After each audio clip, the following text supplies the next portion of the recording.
Friends, இன்றைக்கி நம்ம என்ன பார்க்க போகிறோன்னா ஒரு சூப்பரான ஒரு முட்டை கிரேவி தான் பார்க்க போகிறோம். வாங்க பார்க்கலாம். பாருங்கள் ஃப்ரெண்ட்ஸ், எக்கை இந்த மாதிரி ரெண்டாக கட் பண்ணி வேக வச்சு ரெண்டாக கட் பண்ணி வச்சுருக்கேன். இப்போ நம்ம அடுப்பில் வானில் வச்சு சூடு பண்ணிக்கலாம். தேவையான அளவு ஆயில் ஊற்றிக்கலாம். ஆயில் சூடாகட்டும்.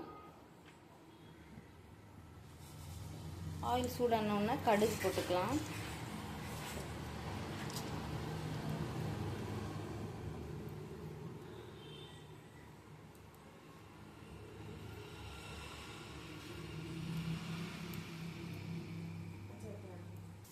கடுகு உடஞ்சிருச்சு. இப்போ கருவேப்பிலை போட்டுக்கலாம்.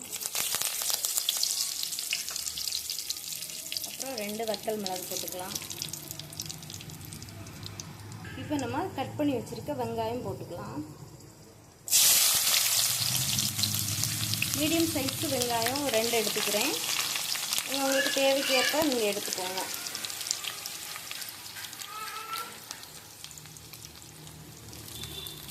வெங்காயம் வெந்துட்டு இருக்கும்போதே தேவையான அளவு உப்பு போட்டுக்கலாம்.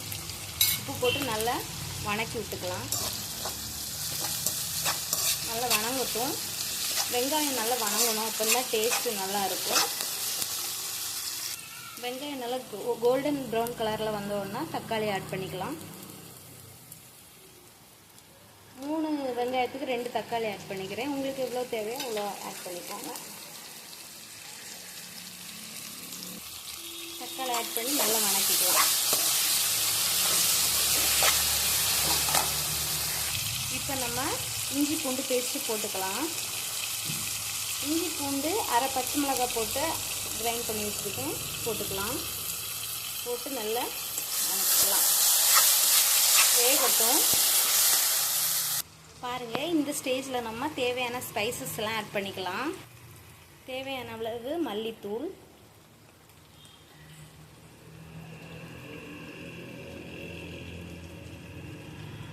மஞ்சள் தூள், மிளகாய் தூள் காரத்துக்கு ஏற்றபடி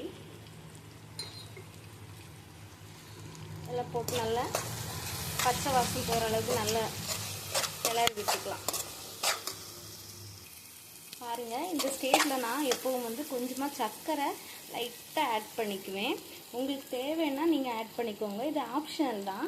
எதுக்காக நான் இந்த மாதிரி சர்க்கரை ஆட் பண்ணிக்கிறேன்னா, லைட்டாக ஸ்வீட்னஸ் இருக்கும். அப்போ அது சாப்பிட்றதுக்கு ரொம்ப டேஸ்டியாக இருக்கும். அதனால தான் நான் ஆட் பண்ணுறேன். உங்களுக்கு தேவைன்னா நீங்கள் ஆட் பண்ணிக்கோங்க. இல்லை, ஆப்ஷனல் தான். ஓகேங்களா? பார்த்துக்கோங்க. இந்த ஸ்டேஜில் நம்ம தேவையான அளவு தண்ணி ஊற்றிக்கலாம். உங்களுக்கு எவ்வளோ தண்ணி தேவையோ அந்த அளவுக்கு ஊற்றிக்கோங்க. பார்த்துக்கோங்க ஃப்ரெண்ட்ஸ், நல்லா தண்ணி நல்லா கொதி வந்துருச்சு. இப்போ நம்ம கட் பண்ணி வச்சுருக்க எக்கை ஆட் பண்ணிக்கலாம். எக்கு போட்ட பிறகு போட்டு ரொம்ப கிளறக்கூடாது. மெதுவாக கிளறணும். ஏன்னா கட் பண்ணி போடுறதுனால முட்டை பிரிஞ்சிரும், அப்படி உடஞ்சிரும். அதனால் பார்த்து நீங்கள் மெதுவாக ஹேண்டில் பண்ணிக்கோங்க. சமையல்ங்கிறது நம்ம பண்ணுறது தான். எவ்வளோ நம்ம கூட்டுறோம் குறைக்கிறோம் காரம் அதெல்லாம் நம்மளோட விருப்பம்தான். கொஞ்சம் ட்ரிக்ஸில் நம்ம கற்றுக்கிட்டோன்னா ஈஸியாக சமையல் நம்ம கற்றுக்கலாம். கண்டிப்பாக உங்கள் வீட்டில் இது ட்ரை பண்ணி பாருங்கள். தோசை, இட்லி இதுக்கெல்லாம் ரொம்ப டேஸ்டியாக இருக்கும். பாருங்கள் ஃப்ரெண்ட்ஸ், சூப்பரான முட்டை கிரேவி ரெடி ஆயிடுச்சு. இப்போ நம்ம மல்லிக்கீரை போட்டு இறக்கிக்கலாம். பாருங்கள் ஃப்ரெண்ட்ஸ், இது தோசைக்கெல்லாம் சூப்பராக இருக்கும். ஆப்பம் தோசைக்கெல்லாம் செமையாக இருக்கும். கண்டிப்பாக வீட்டில் ட்ரை பண்ணி பாருங்கள். உங்களுக்கு பிடிச்சிருக்குன்னு நினைக்கிறேன். ஓகே ஃப்ரெண்ட்ஸ், பாய்.